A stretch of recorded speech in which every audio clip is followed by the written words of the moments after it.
우리 예수사랑교회 마라나타 미션을 철치 금요일 우리 평신도 자비랑 전문인 선교사 훈련 두 번째 메시지 시작하기 전에 기도하고 찬양하는 시간 갖겠습니다. 기도하겠습니다. 주는 그리스도시오 살아계신 하나님의 아들이시나이다. 하나님 감사를 드립니다. 당대 세계봉화의 시간표를 앞당기기 위하여 코로나19 시간표 속에 특별히 평신도 자비랑 전문인 선교사들을 세워나가는 훈련들을 금요일마다 할 수 있는 은혜를 주시니 감사를 드립니다. 오늘 주실 하나님의 음성과 계획을 찾고 또 받는 은혜가 현장에 그대로 전달되어지며 현장에 성취되어질 말씀을 붙들게 하시고 현장에 응답될 기도 제목을 확정케 하시며 현장에서 일어나게 될 생명운동, 말씀운동, 제자운동의 방향을 맞출 수 있도록 오늘 모든 말씀과 메시지들을 성령께서 주장하시고 축복하여 주옵소서. 감사를 드리며 승리하신 주 예수 그리스도 이름으로 기도드리옵나이다.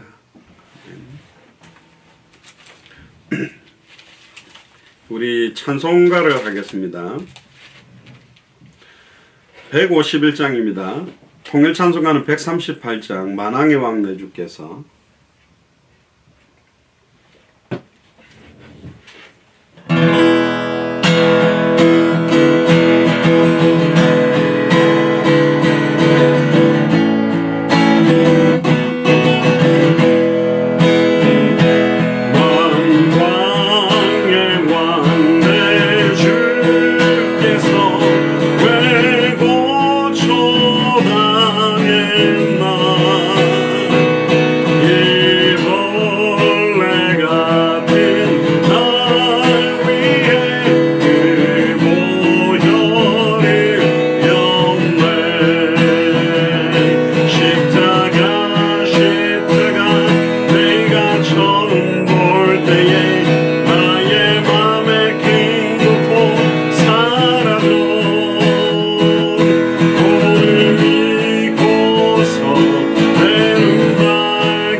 기도합시다. 특별히 코로나19 시간표에 지금 유럽이나 미국은 코로나 확진자들이 굉장히 지금 급증하고 있는 시간표입니다. 근데 감사하게 또 여러분들께서 기도해 주셔서 우리 남순임 목사님이 처음부터 우리 무증상으로 들어가셨는데 최종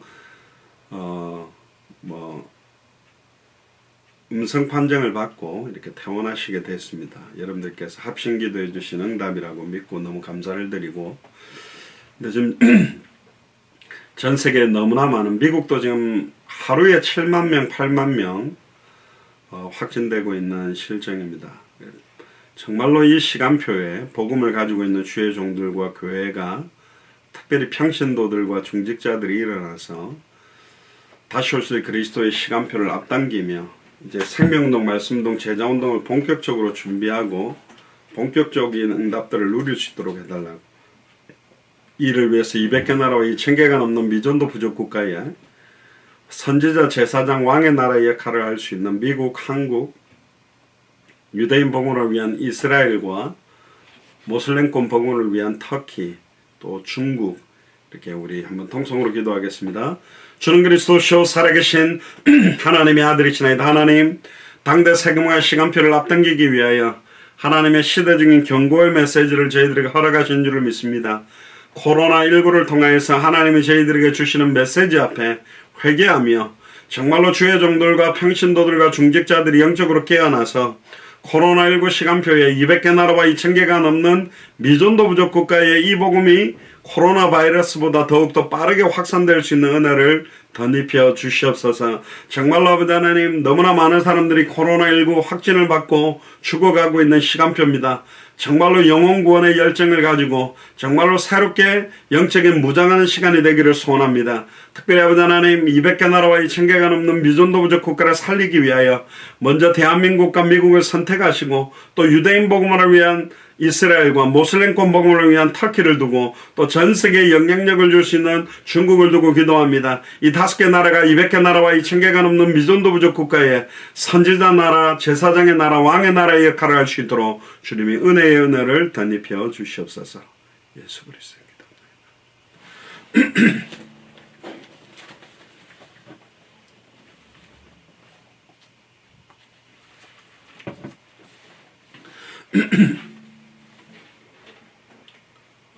예, 358장입니다.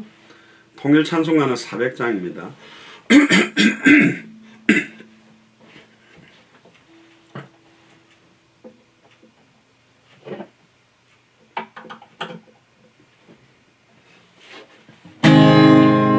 영적인 전쟁하는 마음으로 찬양하면 좋겠습니다.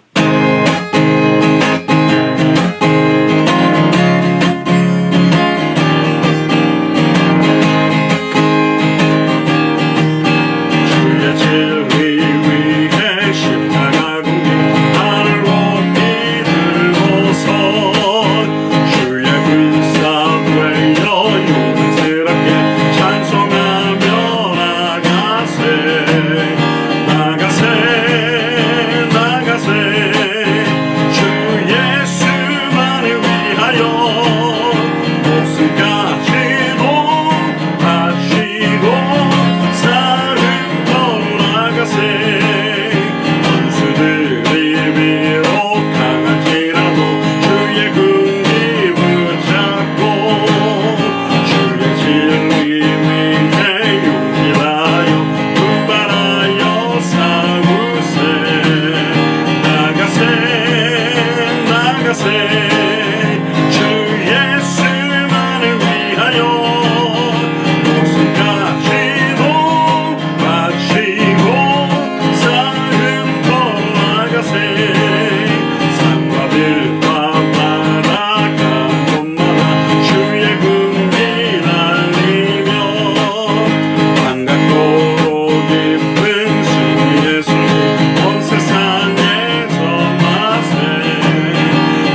우리와 연결되어 있는 흩어져 계시는 선교사님들과 우리 후대들을 놓고 기도합시다.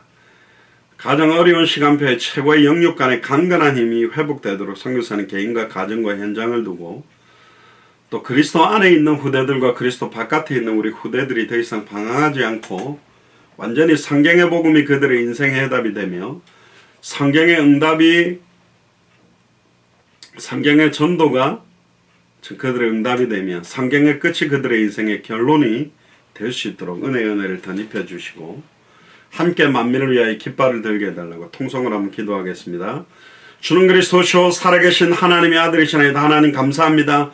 200개 나라 가운데 50개 넘는 55개 나라의 선교사님들을 저희들과 연결시켜 주셔서 감사를 드립니다. 가장 어려운 시간표에 선교사님들의 개인의 건강과 영육 간의 강건한 힘과 성령 충만함을 덧입혀 주시고, 선교사님들의 가족들과 자녀들을 마음껏 축복하셔서 정말로 아버지 하나님 하늘의 별과 같이 빛나는 은혜가 임하기를 소원합니다. 또 그 나라에 닫혔던 모든 생명운동, 말씀운동, 제자운동의 문을 여시며, 특별히 아버지 하나님 경제의 문을 열어주셔서 마음껏 주와 복음을 위해서 뛸 수 있는 은혜가 임하도록 선교사님들을 성령으로 충만케 하여 주옵소서. 또 아버지 하나님, 우리 후대들을 두고 기도합니다. 더 이상 방황하지 아니하고 예수가 그리스도라는 성경의 복음이 그들의 인생의 해답이 되며, 정말로 예수님의 전도와 사도행전 그들의 전도가 그들의 인생의 응답이 되며, 다시 오실 그리스도를 바라보는 마태복음 24장 14절의 성취가 그들의 인생의 결론이 되도록 축복하여 주옵소서. 정말로 아버지 하나님, 후대들과 함께 200개 나라와 2000개가 넘는 미전도 부족 국가 앞에 만민을 위하여 깃발을 들며 증인으로 설 수 있는 날이 속히 임하도록 축복하여 주시옵소서. 감사를 드리며 승리하신 주 예수 그리스도 이름으로 기도드리옵나이다.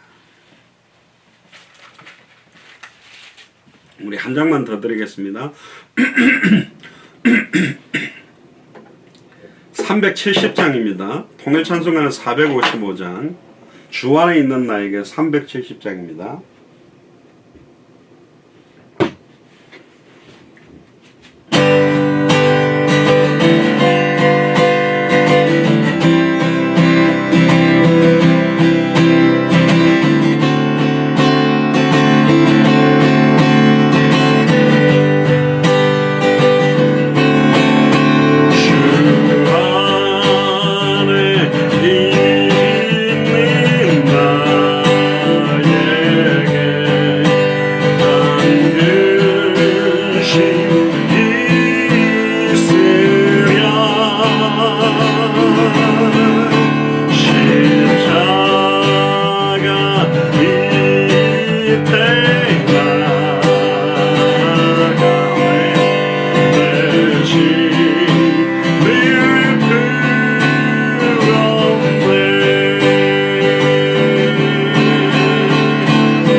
마지막으로 우리 환우들을 두고 기도합니다. 수술 이후의 치료와 회복 중에 있는 특별히 우리 남선희 목사님이 최종적으로 이제 음성 판정을 받고 이제 퇴원하시게 됐습니다.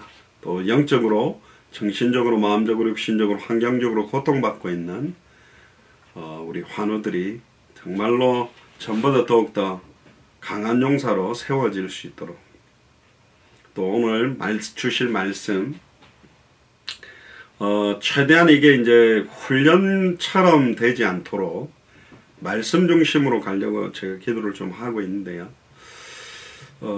말씀으로 하나님의 음성을 붙들고 그 말씀이 구체적으로 현장에 성취되는 응답들이 일어나도록, 그래서 오늘 주실 말씀을 통해 주님 오시는 그날까지 지속할 나의 현장을 확정하는 그런 시간이 되도록 통성을 한번 기도한 이후에 예배를 시작하겠습니다. 기도하겠습니다.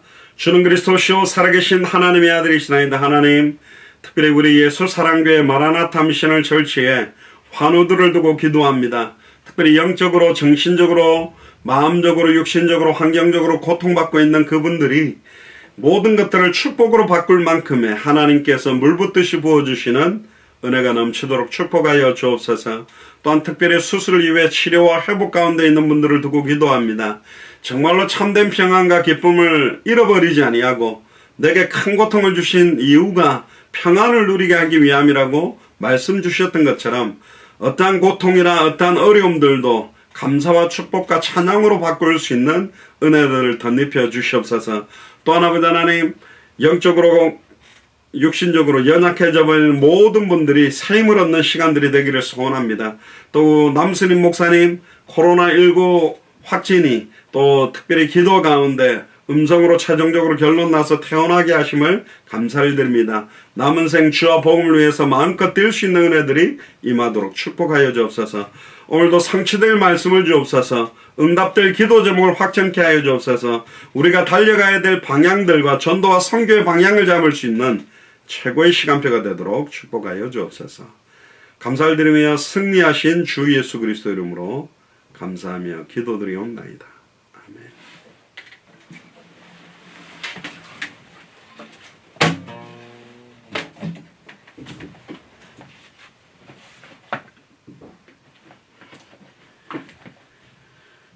오늘 하나님 말씀 같이 보겠습니다. 우리 오늘은 본문은 여호수아서 14장 6절에서 15절입니다.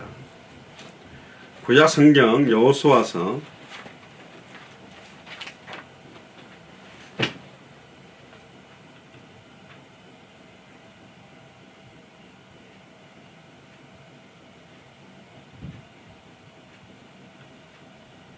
14장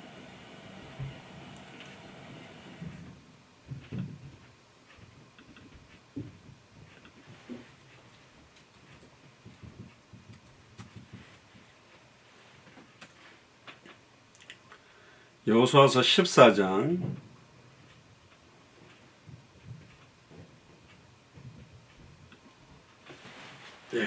화면을 보면서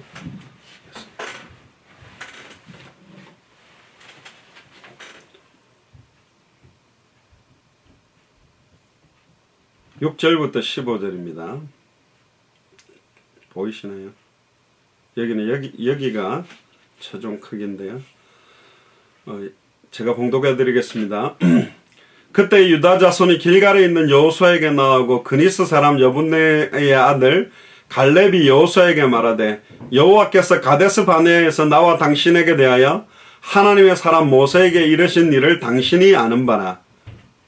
내 나이 40세의 여호와의 종 모세가 가데스 바네아에서 나를 보내어 이 땅을 정탐하게 하였으므로 내가 성실한 마음으로 그에게 보고하였고 나와 함께 올라갔던 내 형제들은 백성의 간담을 놓게 하였으나 나는 내 하나님 여호와께 충성하였으므로 그날에 모세가 맹세하여 이르되 네가 네 하나님 여호와께 충성하였은즉 네 발로 밟는 땅은 영원히 너와 내 자손의 기업이 되리라 하였나이다.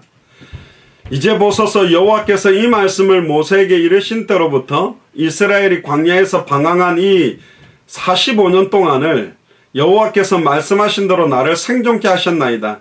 오늘 내가 85세로 돼. 모세가 나를 보내던 날과 같이 오늘도 내가 여전히 강건하니 내 힘이 그때나 지금이나 같아서 싸움에나 출입에 감당할 수 있으니 그날에 여호와께서 말씀하신 이 산지를 지금 내게 주소서. 당신도 그날에 들으셨거니와 그곳에는 아낙 사람이 있고 그 성읍들은 크고 견고할지라도 여호와께서 나와 함께 하시면 내가 여호와께서 말씀하신 대로 그들을 쫓아내리이다 하니 여호수아가 여분네의 아들 갈렙을 위하여 축복하고 헤브론을 그에게 주어 기업을 삼게 하며 헤브론이 그니스 사람 여분네의 아들 갈렙의 기업이 되어 오늘까지 이르렀으니 이는 그가 이스라엘의 하나님 여호와께 충성하였습니다. 헤브론의 옛 이름은 기럇 아르바라. 아르바는 아낙 사람 가운데 가장 큰 사람이었더라. 그리고 그 땅에 전쟁이 그쳤더라. 아멘.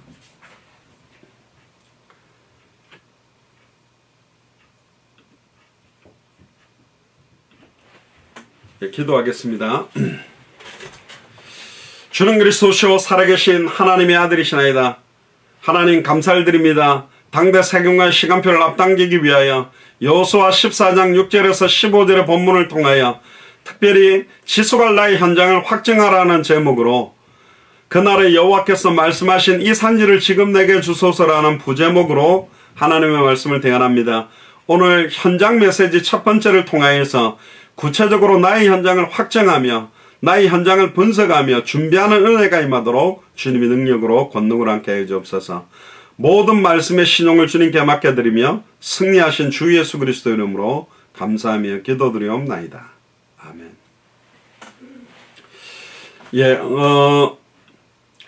오늘 이제 평신도 자비랑 전문의 선교사 훈련 공식적으로는 세 번째지요. 첫 번째가 서론, 두 번째가 첫 번째 메시지, 두 번째 메시지를 합니다.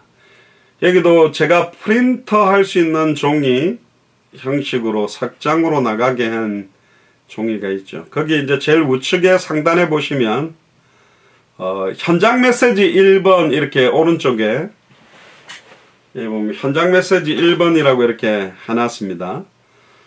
그래서 매주 메시지를 이렇게 로테이션 식으로 여러분들에게 전달을 할 겁니다. 이번 주 금요일은 현장에 관한 메시지들, 다음 주 금요일은 이제 복음과 성경과 신학에 대한 내용을, 그 다음 셋째 주는 전도와 전도 전략에 대한, 그 다음에 기도와 실제적인 응답들, 그 다음에 제자들, 그 다음 교회들, 언약들. 그렇게 해서 현장 메시지 첫 번째는 1번, 그 다음 복음 메시지를 할 때는 또 복음 메시지 1번 해서 나중에는 이런 메시지들이 계속 7가지가 이렇게 로테이션이 되도록 이렇게 할 겁니다. 그래서 오늘은 현장 메시지, 이제 평신도들의 현장에 대한 이야기들을 좀 나누려고 합니다.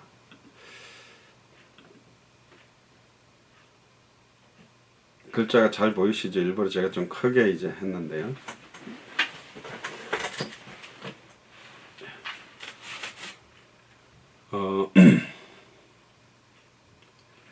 평신도라는 말과 자비량과 전문인과 선교사에 대한 내용은 지난 시간에 말씀드렸고요. 하나님이 자기 원하는 자들을 부르셨고 그 원하시는 부르심에 대한 응답이 필요하다. 서론에는 마가복음 3장 13절에 15절 하나님의 부르심, 나를 부르셨구나. 그리고 두 번째 지난주 메시지에는 이제 예레미야 1장을 중심으로 해서 그 부르심에 대한 응답이 중요하다고 이야기를 드렸는데요. 오늘은 특별히 이제 본격적인 이제 메시지를 드려 현장 메시지 첫 번째입니다. 여호수아서 14장 통해서 지속할 나의 현장을 확정을 해라. 그러니까 현장을 정해놓지 않으면 말씀이 어떻게 성취되는지를 알 수가 없고 기도가 어떻게 응답되는지를 볼 수가 없고 전도가 어떻게 역사하는지를 볼 수가 없어요. 그러니까 하나님이 말씀이 살아서 역사하는 걸 체험하는 곳을 현장이라고 그럽니다. 1차적으로는 내 자신도 현장입니다. 내가 현장이고요. 우리의 가정도 현장이고 우리의 직장도 현장이고 모든 것이 현장인데 그럼 본격적으로 내가 생명운동과 말씀운동과 제자운동을 맛볼 현장을 확정하는 게 중요하다. 이 현장은 여러분들의 모든 상태가 영적인 상태와 정신의 상태와 마음의 상태와 육신의 상태가 다 드러나는 것이에요. 말씀 앞에 벌거벗은 것처럼 드러나게 되는 것이 현장이다. 현장에 가보면 내 영적 상태가 그냥 탄로가 나게 돼 있어요. 교회 안에서는 막 거룩하고 경건하고 신학교에서는 강의를 잘하는 목사님들도 전도 현장으로 딱 가보면 거기서 불신자들한테 입도 열지도 못하고 입을 열어서 말을 하는데 복음 메시지가 정리가 안 돼 있어서 횡설수설하게 되는 모습들을 보면서 현장에 가면 나의 영적 상태가 완전히 드러나게 돼 있다. 그리고 현장은 거울처럼 나 자신을 비추어 볼 수 있는 곳이에요. 내가 교회 안에서는 베드로도 그랬죠. 12제자와 예수님 11제자와 예수님 앞에서는 주는 그리스도시요 살아계신 하나님의 아들이십니다. 다 예수님 모른다고 부인해도 나는 예수님을 버리지 않습니다. 부인하지 않습니다. 그랬는데 현장으로 가보니까 계집여종 예수님이 붙잡히시던 뜰 안에 계집여종 앞에 모른다고 부인했던 게 베드로입니다. 그 정도로 현장은 두려운 것일 수도 있고 눌릴 수 있는 것일 수도 있고 갈등할 수도 있는 것입니다. 현장이 막 편안하고 기분 좋다 그렇게 많지 않아요. 그 말 하는 사람도 편안하지는 않을 겁니다. 왜? 모르는 사람들에게 영적 전쟁을 하고 완전 다민족 불신자 종교인 우상숭배자들에게 이 복음을 전한다라는 게 쉽지는 않습니다. 그래서 이 현장은 말씀 앞에 내 영적인 상태가 벌거벗은 것처럼 드러나는 것이다. 그리고 거울처럼 나 자신의 모든 상태를 볼 수 있는 것이고 또 나의 시간표도 볼 수 있는 거예요. 내가 이 정도밖에 안 되구나. 예를 들면 물바깥에서 나는 어릴 때부터 소실적에 저수지에서 수영을 했어. 나는 저기 중학교 때 초등학교 때 어린이 수영교실을 다녔어. 나는 중학교 때 학교 교내에서 수영국 대표를 했어. 각양각양의 말을 많이 하지만 간단한 거는 이 사람 중에 누가 수영을 제일 잘하는지는 하나 둘 셋 호각을 삑 불어서 물에 딱 들어가게 만들면 돼요. 물에 들어가서 이렇게 해보면 의외로 중학교 때 선수했다는 사람보다 소실적의 저수지 둔벙에서 수영하던 사람들이 훨씬 더 빠르게 하는 사람도 있기 때문에 다르다. 그래서 내 모든 시간표가 다 드러나는 거다. 내가 알고 있었다라고 했던 나의 믿음도 다 드러나고 나의 모든 내면과 외면이 다 드러나는 것이고 또 현장은요 나침반처럼 어떤 방향으로 하나님이 나에게 뭘 원하는지를 깨달을 수 있는 곳이다. 그래서 지속적인 현장을 보는 게 중요해요. 이번 월요일부터 오늘까지 오늘은 또 현장 나가야 됩니다만 목요일까지요. 재미난 거는 이번 주는 새로운 사람이 한 명도 없었어요. 화요일쯤에 자기 남동생이 영적으로 시달리고 막 귀신에게 잡혀서 감옥에 들어가 있는 동생을 위해 기도 부탁한 사람인데 사람들도 적고 새로 복음 받을 사람들이 이번 주간은 한 명도 없는 거예요. 계속 매일 생명운동이 막 두세 명씩 일어나다가 또 생명운동이 없는 기간도 있습니다. 그러면서 하나님의 계획과 방향을 찾아내는 것이 현장이다. 나 자신도 현장이고 나의 모든 만남들도 현장이고 우리 가정도 현장이고 나의 직장이나 학교도 현장이고 내가 살아오는 지역도 현장이다. 또 장소적인 현장일 수도 있는데 연령층 다음에 이제 현장 메시지를 하면서 분석에 대한 걸 조금 더 이야기를 할 겁니다만은 나는 태영 아들을 사역하는 게 부모들 사역이 좋다. 나는 유아 유치들을 사역하는 게 좋다. 나는 초등학생들이 나는 중고등학생 청소년들이 또 대학 청년들이 노년들이 좋다. 다양한 연령층에 대한 현장도 있을 겁니다. 근데 어쨌든 이 현장이라는 부분들이 굉장히 중요하다. 하나님 내가 지속해야 될 나의 현장이 어디입니까? 계속 강단을 통해 주시는 말씀의 성취를 볼 수 있는 현장. 내가 그 말씀 속에서 응답될 기도 제목을 붙들고 기도해서 응답을 볼 수 있는 현장. 그리고 생명운동, 말씀운동, 제자운동, 전도와 선교의 방향을 잡아야 될 현장을 확정하는 게 중요하다. 그래서 기도하는 가운데 여호수아 14장을 오늘 본문을 읽는 겁니다. 그 주제가 되는 성경구절은 여호수아 14장 12절에 갈렙이 이렇게 고백하죠. 그날에 여호와께서 말씀하여 주신 이 산지를 지금 내게 주소서. 45년 전 갈렙이 40살 있었던 그날에 확정했던 그 언약을, 그 현장을 45년 동안 한 번도 놓치지 않고 기도해서 85세에 확정하고 응답받는 사람이 누구냐? 갈렙입니다. 뭐 일본 말로는 곤조라고 그러는데, 곤조가 뭐 우리 한국에서는 곤조 부린 애가 굉장히 안 좋은 의미로 쓰는데, 일본 사람들에게 있어서 곤조라는 단어는 되게 좋은 뜻이랍니다. 그러니까 근성, 어떤 데 뜻을 전하고 좌로나 우로나 치우치지 아니하고 끝까지 붙들고 있는 상태를 말하는 건데, 현장을 확정했을 때 그 현장에 대한 언약, 현장을 통해 하나님이 하실 일들에 대한 확정을 갈렙 정도처럼은 잡아야 된다. 그날은 45년 전이고 지금은 85세 할아버지의 상태입니다. 40살 때가 훨씬 안악산지를 정복하기가 좋겠어요? 85세의 나이가 훨씬 좋겠습니까? 40세가 훨씬 좋죠. 상황 현실 조건은 내가 강건한 나이 때, 내가 잘 나갈 때, 내가 돈 좀 있을 때, 내가 위치가 있을 때, 영향력이 있을 때 하면 좋겠지만 하나님은 그렇게 하지 않아요. 대부분.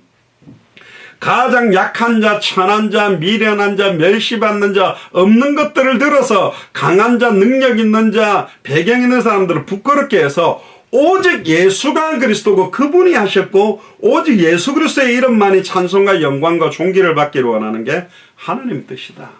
서울대 출신이 어떤 역사를 일으키면 야, 서울대 다르구나. 그런데요, 그런 배경이 없는 사람이었을 때 내 능력이 아니라 베드로와 요한이 안진병을 일으키고 난 다음에 사내들인 공회에서 막 쳐다보고 누구 이름으로 이런 능력을 행했느냐 막 이랬는데, 이런 말을 합니다. 어찌하여 우리를 주목하여 보느냐. 우리의 개인의 권능과 인격과 우리의 힘이 아니다. 예수 그리스도의 이름의 능력이 이 사람을 성하게 이렇게 세웠다. 그러니까 성령이 임하고 난 다음에 베드로는 완전히 달랐어요. 주는 그리스도시요 살아계신 하나님의 아들이라 고백했다가 모른다고 예수님을 3번이나 부인하고 방황하다가 부활하신 주님을 만나고 오순절 마가의 집 다락방에 성령 충만함을 받고 난 다음에는 사내들인 공의 앞에서 사도행전 4장 12절에 천하의 구원 얻을 다른 이름을 우리에게 주신 일이 없다라고 생명 걸어놓고 말할 수 있을 정도로 바뀌어갔거든요. 결국은 현장이 우리에게 필요하다. 그래서 여러분들의 나에게 딱 맞는 내 시간표에 맞는 그런 현장을 확정하셔야 됩니다. 자, 그러면 내용들을 좀 들어가 볼까요? 자, 민수기 13장과 14장을 요약하는 겁니다. 민수기 13장, 14장을 한번 펴놓고요. 현장에도 그러면 현장을 분석하고 준비하고 이렇게 했냐? 그렇습니다. 가나안 정복 전에 아예 광야에서요, 12지파가 어느 땅에 그 현장을 차지할지를 미리 확정한 거예요. 그럼 뭐하고 똑같냐면요, 비유는 좀 이상할 것 같은데, 어떤 사람이 좋은 집에 살고 있는데 갑자기 어떤 사람들이 와가지고 쑥 들어오더니 큰방에서 와, 여기다가 우리 침대 놓으면 좋겠네. 그리고 아들 보고는 야, 뭐 예를 들어 대원아, 여긴 네 방 하면 되겠네. 여기는 경원아, 여기는 네 방하고 저기하고, 아, 여기는 테이블 이런 거 놓고, 그렇게 이야기하면, 그러면 땅 주인들이 보면 황당한 거예요. 그렇잖아요. 이미 가나안 땅에는 7족속 31왕이 살고 있었어요. 딱 자리를 차지하고 있었어요. 우리로 말하면 200개 나라와 2000개가 넘는 미존도 부족국가 있어요.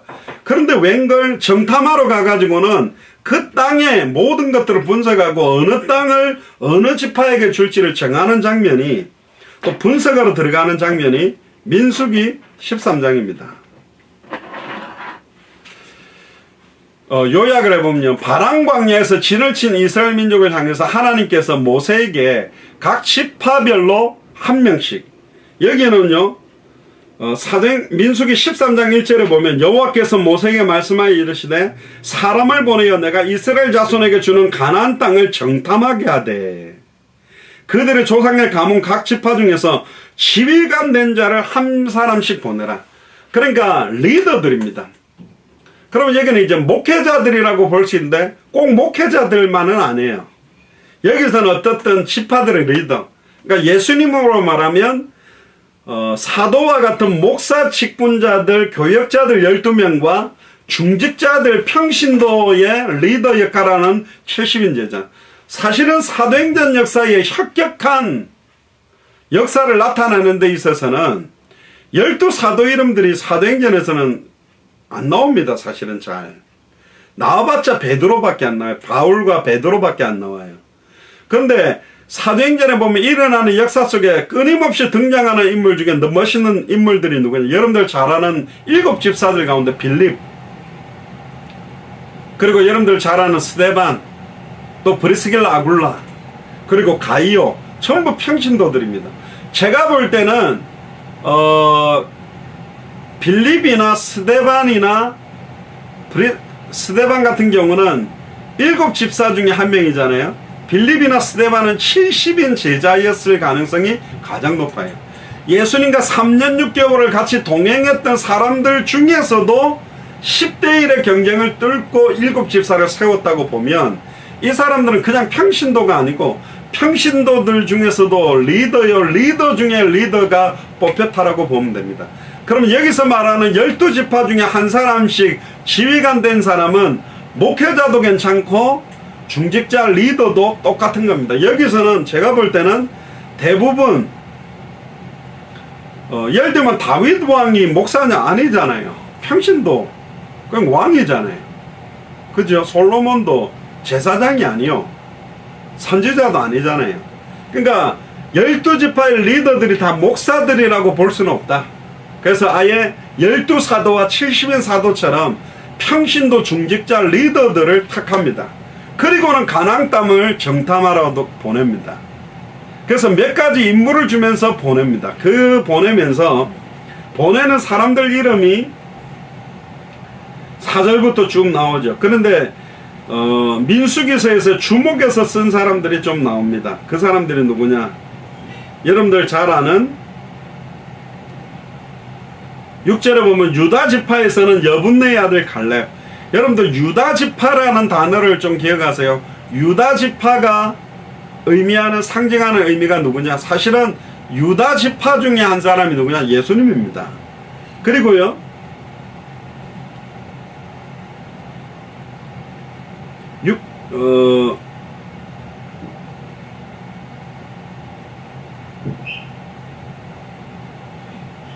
16절에 보세요. 모세가 눈의 아들 호세아를 여호수아라 불렀더라. 8절에 보면 에브라임 지파에서는 눈이라는 사람 이름입니다. 우리 이 눈이 아니고 눈의 아들 호세아. 이 호세아의 이름을 여호수아라고 부르면서 12 리더들 중에 굉장히 중요하게 나타난 인물이 여호수아와 갈렙. 여호수아와 갈렙도 평신도 중직자들입니다. 이 사람들도 목사들이 아니요. 그러니까 12지파의 리더들 여호수아 갈렙도 평신도 중직자들인데 명령을 합니다. 모세가. 그게 이제 17절부터 나옵니다.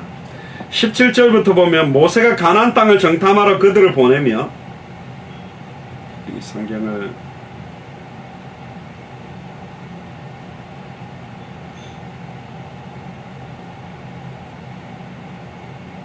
여기서 한번 읽어 드릴게요.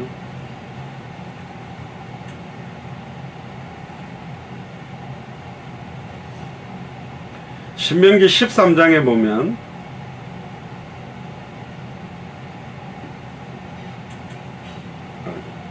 죄송합니다. 민수기 13장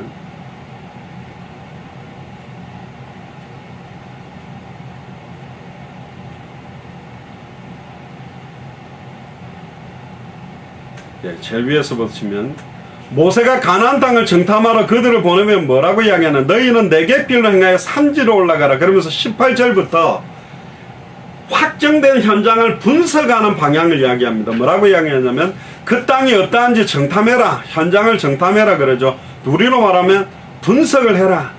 곧 그 땅의 거민이 강한지 약한지, 그 땅에 살고 있는, 우리로 말하면 예를 들면 제가 살고 있는 이 센터빌 지역이다, 안양이다, 서울이다, 뭐 거창이다, 부산이다, 향남이다, 동탄이다, 또 서천이다, 춘천이다, 이런 그 땅 지역에 거민이 강한지 약한지, 그러니까 싸움에 대한 부분이죠. 그리고 많은지 적은지 인구에 대한, 또 그들이 사는 땅이 좋은지 나쁜지,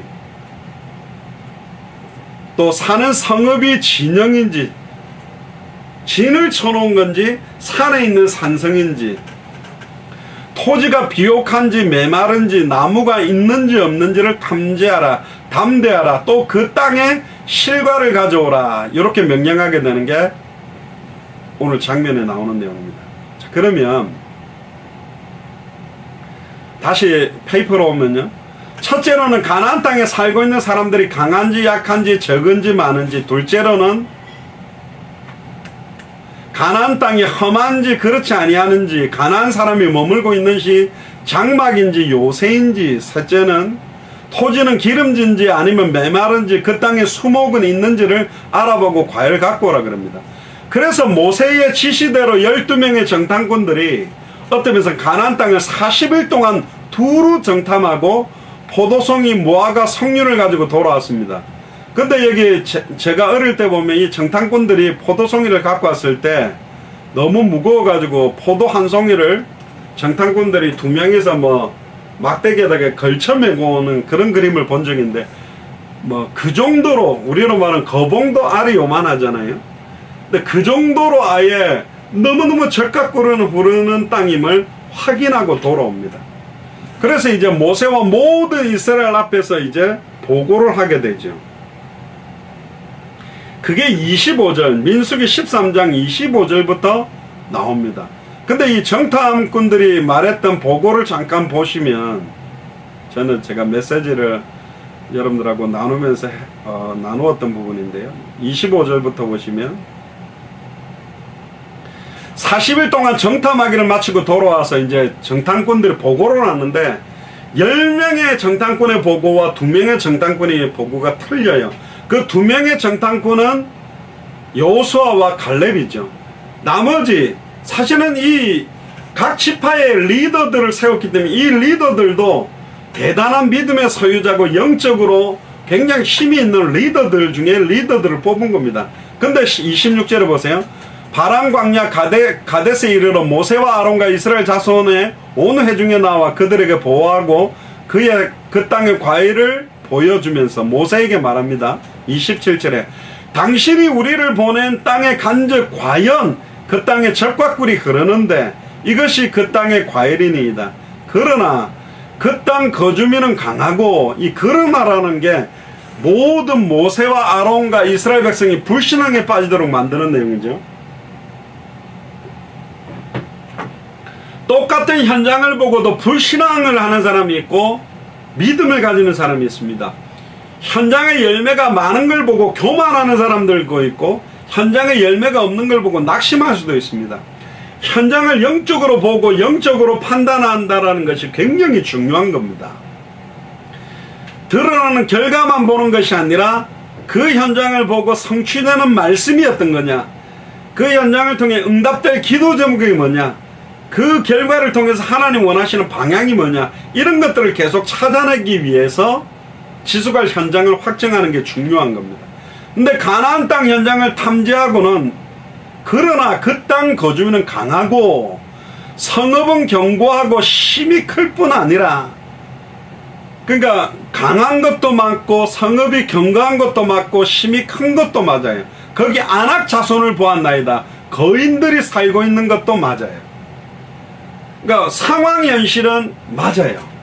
우리가 요즘 한국에서 많이 쓰는 단어로 말하는 팩트가 맞아요.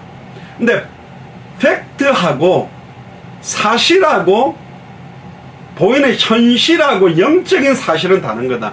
아무리 그 성읍이 크다고 그래도, 아무리 그 성읍이 강하다 그래도 그것은 믿음 이후에 응답으로 바뀔 거라니까요. 홍해라는 것은 문제인데 너무나 고통스러운 이제 죽음의 위기로 들어가게 되는 막막한 길, 뒤에는 애국 군대가 쫓아오고 좌우에는 산이고 앞에는 홍해인데 도망갈 데가 없는 거예요. 그런데 하나님은 오늘날 가만히 서서 너희 앞에서 행하시는 여호와의 구원을 보라. 다시는 애국 군대를 보지 못하리라. 모세의 믿음의 고백 앞에 그 홍해가 갈라짐으로, 갈라진다는 말이 베리트, 언약이라는 뜻이죠. 언약이 성취되고 나니까 하나님의 언약을 믿는 믿음 안에서 홍해가 갈라짐으로 그 홍해는 응답이 됐고 간증이 됐고 하나님 살아계심을 드러내는 표징이 됐다니까요. 근데 사람들이 거기 들어가지 못하고 뭐라고 이야기를 합니까? 10명이 그 땅은 젖과 꿀도 흐른다. 그런데 그 땅 거주면 너무너무 강하다. 성읍은 너무너무 크다. 너무 클 뿐만 아니라 거인들이 산다. 그리고 29절에 아말렉인은 남방 땅에 거주하고 헤딘과 여부스인과 아모리인은 산지에 거주하고 가나안인은 해변과 요단가에 거주할. 분석을 잘했어요. 분석하라는 대로 어디에 누가 사는지. 아말렉인은 남방 땅, 헤딘과 여부스인과 아모리인은 산지에, 가나안인은 해변과 요단강가에 산다라는 거 분석은 너무너무 잘했는데 세밀하게 분석했는데 세밀한 불신앙으로 가버리게 된 거예요. 30절에 보세요. 갈렙이 모세 앞에서 백성을 조용하게 하고 이르되, 이때 나타난 인물이 누구냐? 여호수아도 아닌 갈렙이었습니다. 오늘 주인공. 성경은 여호수아 본받아 가나안 땅 정복할 때 여호수아를 가장 멋있게 하지만 여호수아가 두려워 떨었던, 정복하지 못했던 땅을 딱 정복한 사람이 누구냐? 갈렙입니다. 어떤 면에서는 숨은 가장 멋있는 응답을 받은 사람인데, 갈렙이 모세 앞에서 백성을 조용하게 하고 이르되 뭐라고 이제 믿음의 고백이 나타납니다. 이 고백이 저와 여러분들의 신앙 고백이 되기를 주의 이름 축복하고, 이 고백이 현장을 보는 우리의 신앙 고백이어야 됩니다. 이르되 우리가 곧 올라가서 그 땅을 취하자. 능히 이기리라. 아무리 그 성읍이 크고 견고하고 강해도 우리가 곧 올라가자. 그 땅을 취하자. 능히 이기리라 하나. 31절에 그와 함께 올라갔던 사람들은, 그러니까 10명의 정탐꾼들입니다.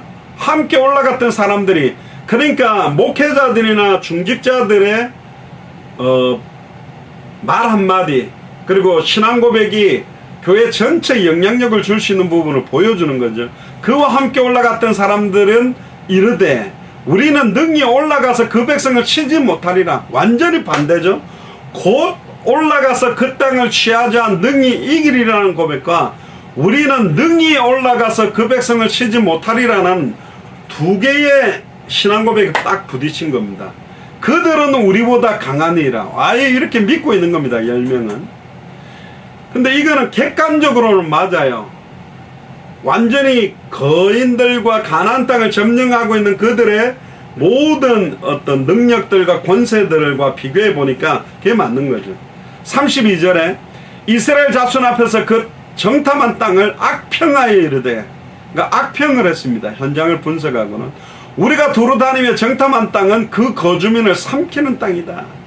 거기 본 모든 백성들은 신장이 장대한 자들이며 거기서 네피림 후손인 아낙 자손, 네피림의 후손이라는 것까지도 알아요.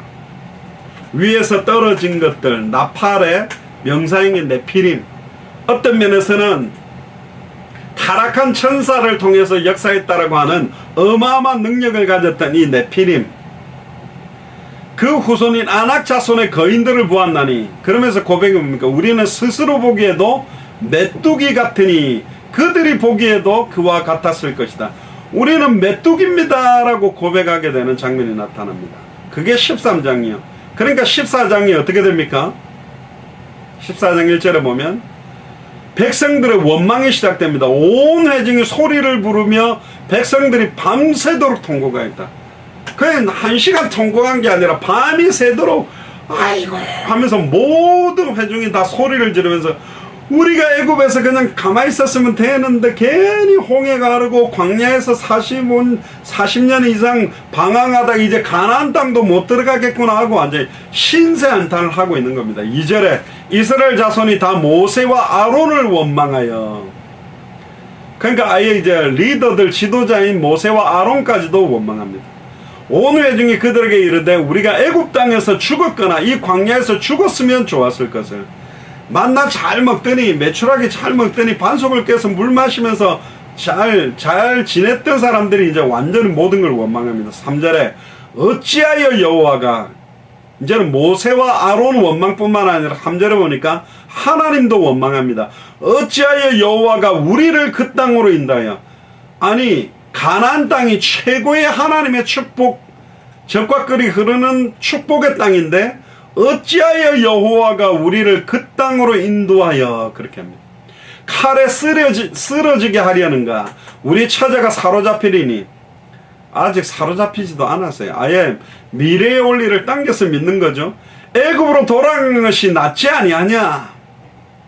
이에 서로 말하되 우리가 한 지휘관을 세우고, 완전히 이거는 막 역정모의를 하는 거죠. 모세 아론 원망이니까 새로 지휘관을 세우자, 애굽으로 돌아가자. 아니 계획이 뭐 다 있죠. 그 뭡니까, 기생충에 보면 너는 계획을 다 갖고 있구나. 계획을 다 갖고 있어요. 그러니까 속에 그동안에 갖고 있던 게 이제 다 표출이 된 거죠. 그때 5절에 보세요. 모세와 아론이 이스라엘 자손의 온 회중 앞에 엎드린지라. 이 장면이 사실은 모세와 아론이 가나안 땅에 들어가지 못한 장면이 아닐까. 회중 앞에 엎드리는 것이 아니라 이때 모세와 아론이 여호수아 갈래쳐 옷을 찢으면서 무슨 말을 하고 있냐. 가나안 땅 우리에게 주신 땅이다. 들어가자. 이렇게 해야 되는데 온 회중 앞에 엎드린 것 자체가 가나안 땅 정복은 불가능하구나.